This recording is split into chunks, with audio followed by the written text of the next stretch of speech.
Yo, what's going on, guys? It's LOZA here with my Dark Magician Shining Sarcophagus deck, and man, am I keen to get through all this stuff for you. This is heavily based on the Team Samurai profile, so if you haven't watched that, go and watch that now. It's a really sensational profile. I think it highlights the best ways to play this deck, and I've got some additions of my own that I would like to change after testing it at locals today as well. But let's get straight into the monster lineup, and we're going to start off with two beautiful Dark Magicians. These are just like the regular Dark Magician you play in Dark Magician. You want to play two, because you kind of need one for turn one, you kind of need one for the next turn, and that's about it.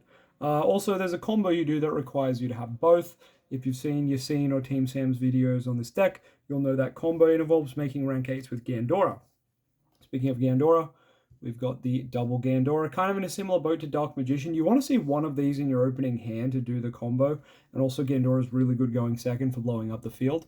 But ideally, these cards can also be quite bricky, and if you don't have Shining Sark, you know, they're just sitting in your hand. So I found 2 and 2 was pretty nice, pretty ideal, and I never really wanted the third copy. So yeah, pretty solid start with the boss monsters, I want to say, at 2.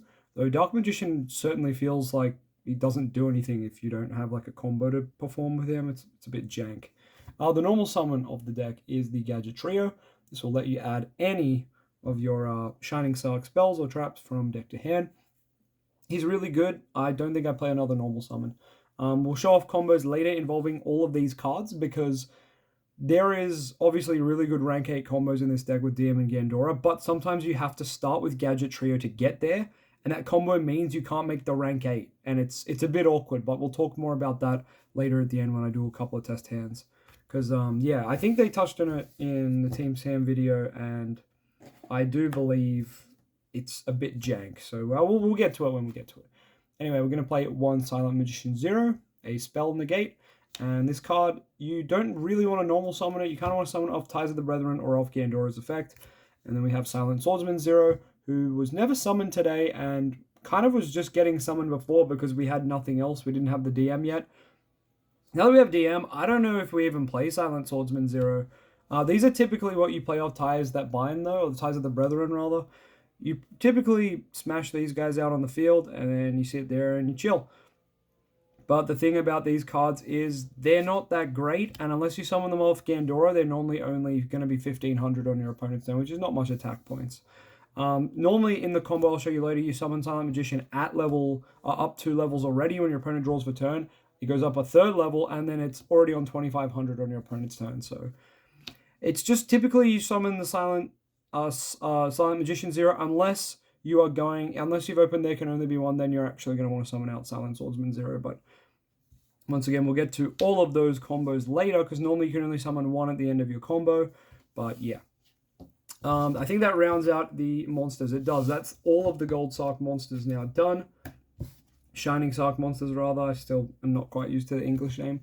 We're going to have ourselves 3 Shining Sark, because the deck revolves around this card. If you don't have this card, you can't summon any of your cool guys, and you miss a lot of good effects. So you kind of got to play this at 3, and every card that can search it at 3 as well. This card's good because it can't be destroyed by monster effects, but it can be banished. So yeah, Fenrir banished this guy today, and I cried in the club. And Fenrir is a card I want to add to this deck, so it's a bit of a spoiler for later, but yeah. Next, we've got the 3 Future Silence. I mean, it's Rota for the deck. I don't know what else to say. Yes, it's got the cheesy battle phase effect where you can draw up to 6 if you've got Shining Sark and a Gold Sark, Shining Sark monster. But I find that effect typically will not come up. But it's cool that it's there, and it's very anime. Yes, your opponent draws up to 6 as well, so I don't know if it's ever worth it. But is it fun? Yes. But yeah, sorry, there's just some stuff on the card that I'm trying to scratch off it. Hopefully it's just on the sleeve and not the card itself. Yeah, it looks like it is. Next, we've got the Ties That Bind. This card's pretty good. Sorry, my computer screen just turned off and blue screened. Ties That Bind is cool. It's kind of not your main play anymore, so it's there as a backup play and an extender. It's really good to hard draw, but you also don't want to see it unless you have Gold Sark and a Gold Sark monster out, or Shining Sark and a Shining Sark monster out. So I think 1's the perfect number. You go search it when everything else turns to shit, and yeah, you just play from there. You normally summon out the 2 silent monsters, and yeah, it's alright. It locks you out of the extra deck, of course, so you do it last. Last spell we're playing is 1 Turn Silence. I still think this card is, I don't know, overrated. People seem to really like this card. I I nearly side it out every game because it needs so much for it to actually just be able to activate, and I'll just elaborate on that real quick. So target a face-up monster you control increases level by 3. That's all it does initially, by the way, quick play spell. Then if you activate it in response to opponent's monster effect while you control Shining Sark and a monster that mentions it, negate the opponent's effect. So it needs to be in response to an opponent's thing, which can make it feel a bit awkward. It does have the nifty effect at the during damage calc if your opponent's battling your monster that has Shining Sark in text, you can banish this from grave and battle phase. Like that's a cool effect against like Tenpai meta as well, but it's just not quite it in my opinion. Like you nearly want Imperm just instead of it every game. But because it's searchable, I'm playing it at 1. I didn't see it today, so can't really comment on it today. But yeah, I've never had the time to search it today because we're too busy searching everything else. Now, speaking of searching, we played the triple pot of prosperity, and yes, my last build played Extrab. This is definitely the better card to play. It looks 6 cards deep and gets you exactly what you need, and 99% of the time you are normally just looking for this because this turns on your whole deck. Of course, this card can search when it's played as well, not when it's played during the main phase. So if it survives till the opponent's turn comes back to you, you can search with it again, which is really nice. Can't search on a Thunder Dragon Colossus. How fun is that? I was under Colossus today and was crying in the club, but that happens. Pot of Pros, great. It drew me into some of my side and techier cards today. It drew me into Super Poly, which won me a match. And on top of that, it just drew me into Gold Sark or Shining Sark rather, when I didn't have a Shining Sark. So card good, and there's plenty of extra deck space in this deck, so you can just banish your stuff or willy-nilly not really care. Okay, to go along with that, card good. We've got a bunch of extra deck space, as I mentioned, so naturally we're going to play a card that helps us go second, but is still a decent card going first, and just helps the deck make some plays and be a bit more threatening. So we've got a lot of Super Poly targets that help with the Snake Eyes matchup, that help with generic Dark matchups like Yugioh, and just, I don't know, Super Poly is pretty good. Sometimes you've got to use your own cards, and that sucks, but it happens. So yeah, there are kind of our power spells, one for consistency, one for going second, and stopping opponents' tings. And that leads us on to, well, kind of the more text, because we've kind of gone through the entire core. So let's get on to the tech cards. Called by the Grave at 1, you know what it is. It stops Ash and stuff. It's fine. 1 village, because we do have a bunch of spellcasters we can end on, and this helps add to it. The Team Sam profile played 2, and I don't think I want to commit to 2 because the card does nothing by itself, and I think there's better cards we can play instead of it, which I'll get to later. 1 Secrets, this is part of your combo that I'll show off later to get into your Dragoon. It's really nifty. So there's a couple of ways to do it, but I'll just put that card to the side after this so we can remember to do that combo. Then we have the 1. There can only be 1. This card is awesome. In this deck, this is so good. So many times today did this win me games, and it's just sensational. It's only at 1, which makes sense with the name because there can only be 1. But man, if it comes back to 2 or 3, we'll definitely up that count because, yeah, it's sensational at 1 though. You never brick on it at 1, so how good is that? Love to see it. So yeah, a bunch of one-offs, but now we're going to go into the slots that could have been changed, because if you've been counting the cards so far, we still have Hand Trap. So, Hand Trap lineup, Triple Shifter. Didn't see it today, but I know this card carries the deck and wins games. So, in saying that, you got to play it. I just was unfortunate and didn't see it. Triple Ash and Triple Imperm, which the Team Sam profile was playing. This is just the most consistent hand traps that hit, most decks. Whether they're meta or rogue, you can just kind of rely on these 3 hand traps to deal with pretty much everything. They can also be used under Shifter, which is a big part of the deck build for this build. You want to be playing engines that can be used under Shifter, even though I didn't see Shifter today. I feel like I would have won a lot more games today had I seen Shifter, but alas, it did not happen. Now, if you've been counting the cards so far, we have 4 spots left in the deck, and I do not own Triple Tactics Talents or Fenrir. So this is what I went with today, and I can tell you they were shockingly bad. I wish I played pretty much anything else, but in saying that, I couldn't think of anything else to play in such a short time. But upon reassessing the tournament, the Phantasme literally never came up, always sat in my hand. There are a lot of decks that link, but it just never came up, and it was always sided out. Same with the crossouts. I never cross outed. Callby's kind of the same thing anyway. And I could only cross out for Ash Imperm. I got Nibiru today and was like, well, I have the cross out in hand and no Nibiru. So good job me. So maybe even putting Nibiru along here instead of Phantasme would have been a better choice. But also, can you just acknowledge that Dark Magician can get Nibiru now? It's kind of amazing, but you know, this isn't like traditional Dark Magician. But anyway, here's what you would play instead. I'm going to do this for starters and turn them upside down. So these 3 cards would become 3 Kashtira Fenrir. I think that is the best use of this slot. It means you have a threatening engine to go alongside your Golden Sark, Shining Sark engine. And that would help create a lot of pressure going first or second and bait responses from your opponent. So you could easily summon Fenrir as your going first play before you commit to any Shining Sark plays. And I think that's just pretty damn good. This last card, 100% should have been a triple tactics talent. So I think to optimize this list, 1 triple tactics talent, 3 Fenrir. Obviously, I'm still testing, but from what I played today, this would make the deck so much better. Because there were so many hands where Phantasme sat in my hand, or Crossout sat in my hand and did nothing. Now, obviously, you can play better Crossout targets, but you don't want to play targets that can't be used with Shifter, but Nibiru can, so you know, that was silly by me. I really should have side decked Nibiru at the bare minimum. But I did not main nor side Nibiru today, and I felt pretty silly about that later. It came to bite me in the very first game of round 1. So anyway, that's how I would optimize the last 4 slots in the deck. And we'll get on to the extra deck. So, everyone's favorite boy is going to start it off, of course. Red Eyes Dark Dragoon, and yeah, we've got that Starlight Dragoon. You got to have it. So, starting off with Dragoon, it's the powerhouse that we can make a combo to get to. Then we've got a bunch of super poly targets. We have 1 Starving Venom. We have 1 Predaplanet Dragostapelia. Because, you know, Yubel and Fusion decks are around. We have 1 Earth Golematic Nista. Super good for the Snake Eyes end board, which is IP and Appaloosa. And this is 1 Cyburst and 1 Link Monster, which is literally what they are. So it's pretty perfect. Garura, very generic target. And Mud Dragon, very generic target.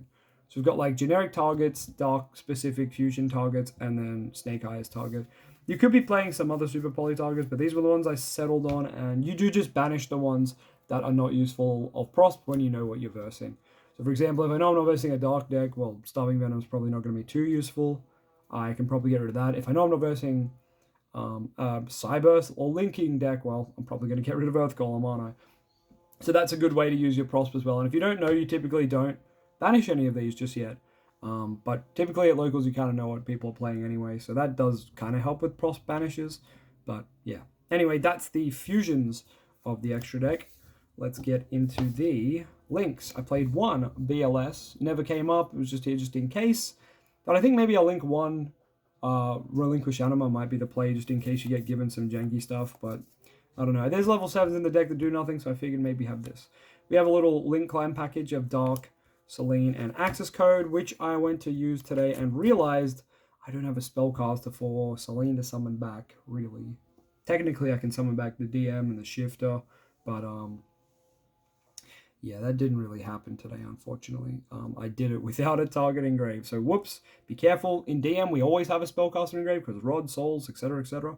In this deck, you might not, because your gadget is not a spellcaster, it's a machine, so just be wary of that. But yeah, this package is still good. It's a link climb package that gets you to access code and gets you pop in the field. I then also played 1 Underworld Goddess at the close world. Sometimes you can go really wide in this deck, and you don't really have anything to do, so maybe you can out your opponent's link or something like that. Didn't come up. Like, I only used Selene and Dark today, and then I got negated on Selene anyway. There might be some better links you could play. I don't think I've optimized the extra deck yet, but we're working on it. And these are the 3 links. These are the 3 XZ you're going to play for this little combo with Dragluvian and making our big rank 8 plays. We've got the going second Unga Bunga Numeron Dragon, which goes to 9,000 attack and you try to swing for game. Or we've got the Hope Harbinger, which is the spell negate that you would make going first. So, pardon me, a bit of duality here. Whether you're going first, you can bring out Hope Harbinger with Numeron underneath, or vice versa if you're going second. So that's cool. And I opted to play the 1 Zeus as the last card, which just kind of never gets used and just gets banished off Prosperity like 99% of the time. So yeah, I don't know if Zeus is very necessary, especially because this engine locks you out of special summoning after you do it. So I think this is also a wasted extra deck slot, but I just put it in for today. And yeah, I definitely need to fix the extra deck. So suggestions in the chat would be fantastic. So comment down below what you think. But anyway, this engine's definitely staying, and let's talk about that engine, shall we? Because some of us might know, some of us might not know. But we're basically going to use this engine to pop off and do lots of combos. So let's get into those combos, shall we?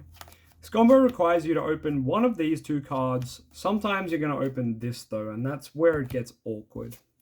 Now, so for example, you can open the combo like this, which is just simply Dark Magician and Sarc. You can open the combo like this, Gandora and Sarc.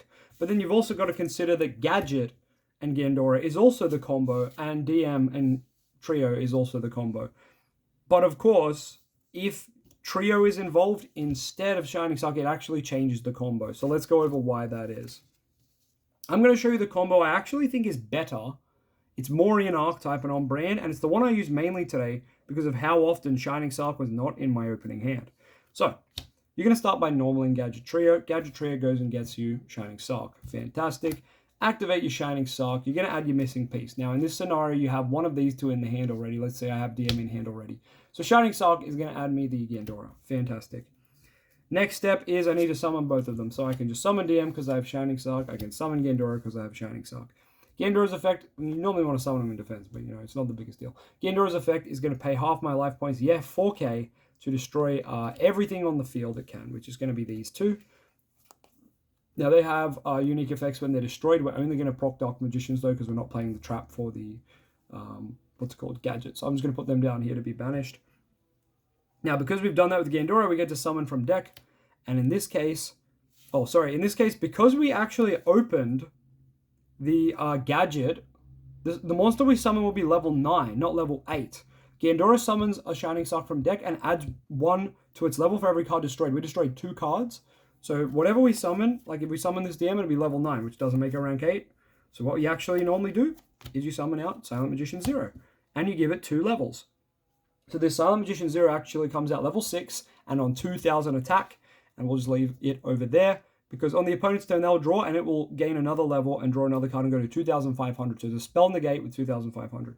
But we're not done, because Dark Magicians was destroyed and then banished.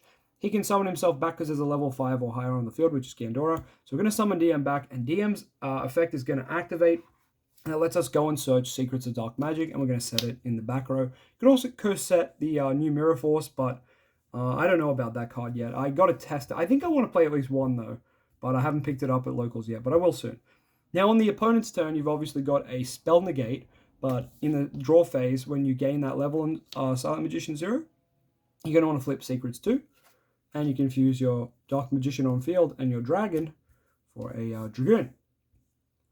So that's going to be your board of 2 cards. It's a spell negate and an Omni negate that discards 1, and of course, Shining Sarc can discard a special summon, discard 1 spell to destroy a monster your opponent special summon from the graveyard. Or send it to the grave, rather. Not even destroy it. Send it to the grave, which is quite good.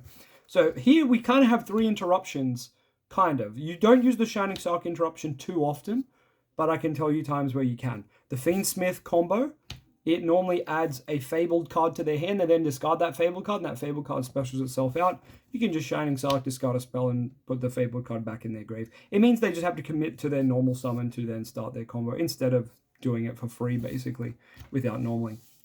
Anyway, let's look at that combo again, but instead, we are going to open the Shining Sarc instead of the Gadget, because opening the Gadget manipulates the levels a little bit, right?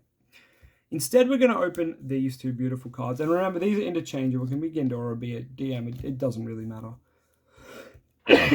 So, first things first, we're going to activate Sarc. Sarc effect will search the missing piece, so now I have both Gandora and I have Dark Magician. Summon out Dark Magician. Summon out Gandora. Gandora effect paying half my life, destroying Dark Magician, and now I'm able to special from deck the other Dark Magician. Because Gandora has successfully paid 8k. I just have lost the other Dark Magician, so give me a second to find him. Okay, he is oh, here he is. Okay, fantastic. So we summon out the other Dark Magician. This one has its level increased. So this one is level 8. But then this Dark Magician triggers. Because it was destroyed and there are definitely level 5s or higher on the field, we can summon him back out. Defense or attack, it doesn't really matter. He then will set a DM spell trap. So here's the Secrets of Dark Magic. Bam. We're going to set that in the back row. But we're not done, of course. This Dark Magician's level 8, and Gandora's level 8. We can go on a Draglubian. Draglubian effect, detach. It doesn't matter what you detach, I'll just detach DM in this scenario. And now we can choose to summon Hope Harbinger or Numeron Dragon. Now, of course, in this scenario, we're testing for going first here. So you're going to want to summon the Numeron Dragon underneath, the Hope Harbinger on the top. Now you have a Spell Negate, and you have a 3k wall here that's going to become Dragoon on your opponent's turn. So when you pass to your opponent here, you still have the Spell Negate that was your Silent Magician 0 now, just a bit beefier. And then, in the opponent's draw phase, you're going to happily fuse Draglubian and the Dark Magician Man into your beautiful Dragoon as well. So you've once again got the 3 negates, Omni Negate, Spell Negate, and your discard a spell to negate a summon from grave. Or not negate a summon from grave, send a summon monster from grave back to the grave. This board is sensational, and I mentioned I prefer the one that starts with Gadget. And the reason for that, the Gadget line plays into more hand traps. However, the Gadget line comes up more often, I've found, after today's locals. You're going to open up Gadget kind of more than you open up Shining Sark. And you might be thinking, well, why? They're both at 3. Like, shouldn't you just see them at the same amount? Well, not quite. I've just lost the card I'm looking for. The magic of Future Silence says, add a monster that mentions Shining Sark from deck to hand, right? So technically we have 6 copies of Trio. So you actually see Trio more than you see Sark. But Trio does get you Sark, if that makes sense. The deck is very consistently 1-card combos, which is great and very different from DM. But it's different for the better and it's different for the worse. And here's what I'm getting at. Today, whenever I opened the combo to go on a Hope Harbinger and Dragoon, I got Nibiru'd. And obviously you get Nibiru'd before the Dragoon comes out because the Dragoon summon is on your opponent's turn with secrets. So when I'm ending my turn and my board looks like this, no, rather it should be this in defense. A lot of times I've ended my turn with my board like this and my opponent's gone on Nibiru and I got no negate for that. So unfortunately I'd cross out one game and I didn't have the cross out target obviously. So maybe it's just a skill gap on my behalf. Maybe I should have just had cross out targets. But this board plays into Nibiru because of how many summons that is. The other combo I showed you, it might play into Nibiru anyway. Let's count. Normal summon, that's 1. Special, that's 3 summons. Blow up the field. Dark Magician comes back and ignores. It still plays into Nibiru. I lie. They both play into Nibiru. So you know what? It doesn't actually matter. All that matters is one combo you have to do because you've opened up the Gadget and that's the only way to Shining Sark. If you have another way to Shining Sark, like if you want, you can Pot of Prosperity before you Gadget, just so you can do the other way if you want to. But ultimately, it doesn't really matter, right? Both ways are good. Hope Harbinger is probably the better one simply because it's a big Unga Bunga 3k versus Silent Magician, which is normally a bit weaker. But in saying that, both are good, right? It's consistent. Making that board was quite consistent today. I was just surprised by how easily it was outed.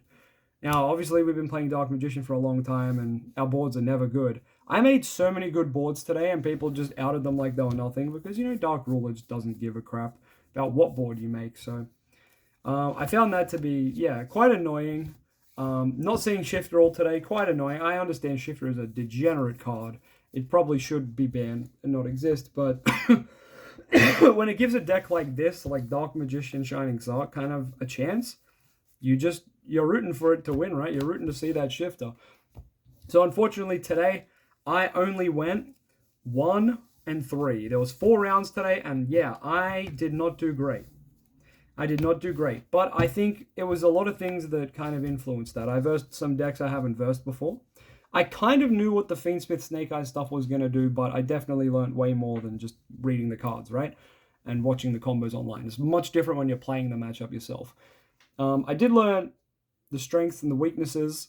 Like, there can only be one really helps you win. Shifter really, even though I know Shifter didn't resolve today, last time I played this illegal, Shifter helped me win some games. I understand the deck's weaknesses and I understand the deck's strengths, but I think the list could be further optimized. The deck is very strong and consistent at setting up its 1-card Gold Sark. Mind you have to see one of them, at least. Another thing the deck is really good at is just kind of brute forcing its way through your opponent's resources. Depending on what you see, Gandora pretty much forces something straight away.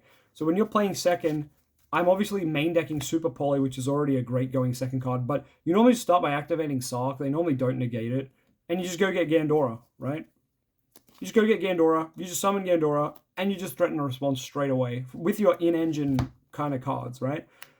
So, you know, seeing Shining Sark is a one-card interruption to their board kind of thing. And obviously, like 9 cards in our deck get us the Sark. So you go Sark going second, and you go summon this, and you go, I pay half-life to destroy field. And your opponent has to respond. So it's pretty good. It's pretty good. Now, let's get into the side deck, because along with Super Poly and Gandora, I also had evenly match in the side, and that really helped with forcing a response from the opponent too. So we'll jump to that. I know side deck doesn't always really matter. It's format, local specific, all that jazz, but... So today I had spell trap removal like Cosmic, Regeki, Duster, Lightning Storm, Lightning Storm. I don't really have to talk about these cards. You know what they do. They just Unga Bunga, wipe the field because I was forced to go second. Next we have Triple Dark Ruler, which ironically I didn't side in ever because I was like, oh, I'm main decking Super Poly. I'd much rather just side in Evenly. So Evenly and Super Poly together are kind of a menacing duo. You can evenly match your opponent down to 1 card and then Super Poly away that last thing, or you kind of can just rely on seeing one of them. Seeing double Evenly is also very good.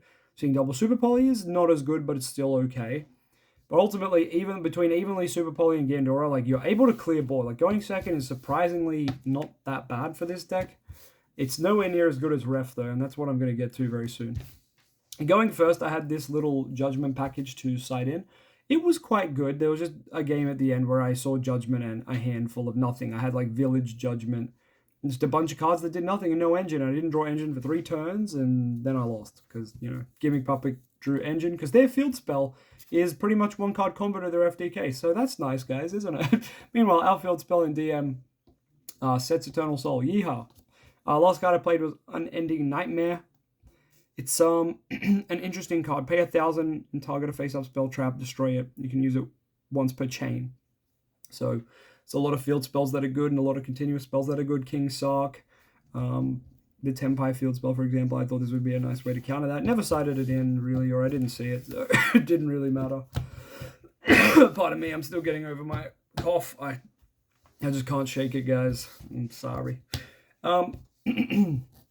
Coming back to this deck, its strengths and weaknesses over, say, regular Dark Magician. Regular Dark Magician has so many worse plays. Regular Dark Magician needs at least 2 to 3 cards to get rolling. This deck really only needs 1, and, like, yes, you can get hand-trapped on it, but, like, the times where I was getting hand-trapped on Silence or Trio or Gold Sark, I'd just be like, okay, Prosperity, go find the piece yourself.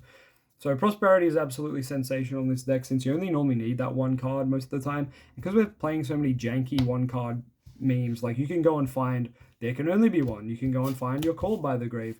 You can go and find your Secret Village, right? There's so many jank cards. And if I had Fenrir in here, well, I guess if you start with Prosp, that would be a great way to start, right? So yeah, anyway, I think this deck would be better with Fenrir as its starting play and as an engine. Because Kestia Fenrir is just a stupid card that probably shouldn't exist. And then we've also got TTT instead of the one of the crossouts as well. I think TTT would be really good in this deck. There's so many times, yeah, you do get hand trapped, and then you're like, well, shit, I wish I had TTT.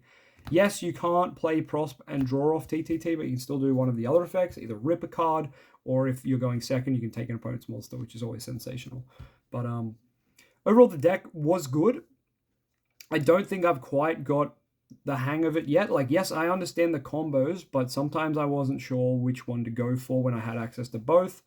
And I'm just not sure that I've got the right extra deck, as I've mentioned. So I'm going to be fixing that up. But the main deck, I definitely know what I changed. But guess what, guys? I'm probably not going to buy Fenrir. I'm waiting for the ban list in August, at least. I don't know if they'll touch Fenrir. But it's just one of those cards where I could definitely see it getting touched, like in Master Duel. I think it's a 1. I'm probably not going to risk it and purchase any. I save my purchases for shiny DM cards. So I know these cards are trash, but at least I know they're going to look nice when I go 0-3 at locals, you know, 1-3 at locals. But yeah, I'm keen to see your builds. I actually think Team Sam's build of this deck was really good, and it was the basis for a lot of what I was playing and a lot of what I'd figured out already. It felt good to see someone else put a video up, you know, kind of saying the same stuff I thought in my head. It made me feel like, oh yeah, okay, I've got the right idea. But yeah, the execution I think could be a lot better. But yeah, I wish this deck would get a little more support because it feels like it's nearly in the rogue category. It's still a little bit too much of an anime meme deck, but I love this deck regardless because, you know, Dark Magician and you get to make Dragoon. And I do kind of wish regular Dark Magician was as consistent in terms of one card starting engines as this deck, but I will say Red Eyes Fusion wins me so many more games than anything in this deck. The Dragoon I summoned doesn't have any pops, so there were games today where my opponent wasn't able to get through my Dragoon and other stuff, but I wasn't able to kill them either because I wasn't able to search, or they had the Ash for the search on Gold Sark, but then, or they'd outed Gold Sark, but then the Dragoon I had left over just was sitting on there on the field like 3k or 4k, and all it could do was attack. It doesn't have any pops because it summoned off, you know, Dark Magician and Gandora, none of which are vanillas. So, yeah, it's probably the weakest Dragoon I've ever had in a deck, if that makes sense. Yes, it's still an Omni Negate that can gain 1,000 attack permanently, but, and it's obviously an untargetable, indestructible god, but not having the double pop, burn, and then swing for game was just wild, right?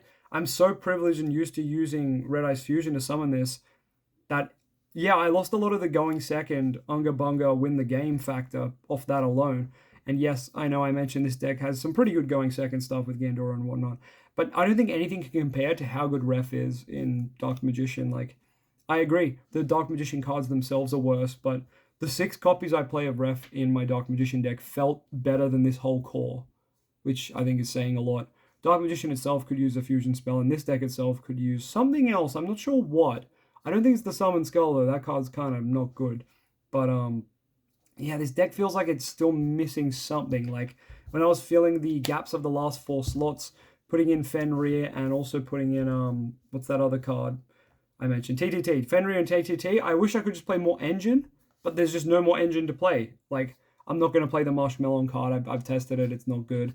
I'm not going to play any of the other stuff. It's just not good, unfortunately. Like, I've tested this build before the DM came out, and I've tested this build after the DMs come out, and there's a lot of things that this deck can do right, and there's a lot of things this deck just doesn't do at all. And obviously this deck loses to Droll very heavily. I got Droll today, of course. But yeah, it's just another thing to keep in mind. Both DM decks lose really hard to Droll. What's new? We search so much, we don't accomplish a lot, and then we get Drolled. So that's just how it be sometimes. But anyway, thank you for tuning into this profile. Apologies that it's been 30 minutes, but I hope you enjoyed the thorough recap of my locals journey. And just, yeah, the detail I'm going into about all these cards and choices, and just taking a step inside my mind and the theory crafting behind this list. But please definitely check out your Scene and Team Sam's ones. They are pretty damn nice. And don't forget to like, comment, subscribe, of course, if you're a Dark Magician Yu-Gi-Oh fan. I'm going to have Dark Magician Yu-Gi-Oh fan stuff, you know, going on my channel forever. I want to be the Dark Magician guy on YouTube, but I also do like other anime legacy decks. Like, this is obviously Shining Sark more than it is Dark Magician, but I just love that Dark Magician has a new card, and it's, you could argue it's one of the better ways to play Dark Magician, but I still think Ref.deck is so powerful. If you don't know what I'm talking about, please check out my Red Eyes Fusion Dark Magician builds. They feel really good to play. Definitely peak when you see that Ref in that hand. But yeah, I want to say that this deck is still in between the Dark Magician deck that I took the locals last week and went 2-1 with. I went 2-1 with Dark Magician because Ref is so strong of a card. With this deck, everything feels a lot weaker than Ref, but you know what? There's still, like, this deck's way more consistent, if that makes sense. You consistently have your 1-card combo access because you only really need 1 card to go off, which feels a lot better than in Dark Magician needing 3 cards to achieve 1 banish or something. It's kind of ridiculous sometimes. Anyway, thanks for tuning in. Hope you liked the profile. Let me know what you think and what you changed down in the comments. Let me know if you've tried out Fenrir as well, because that's something I think would really buff the deck up. Anyway, thanks for tuning in. Catch you guys next time. Peace.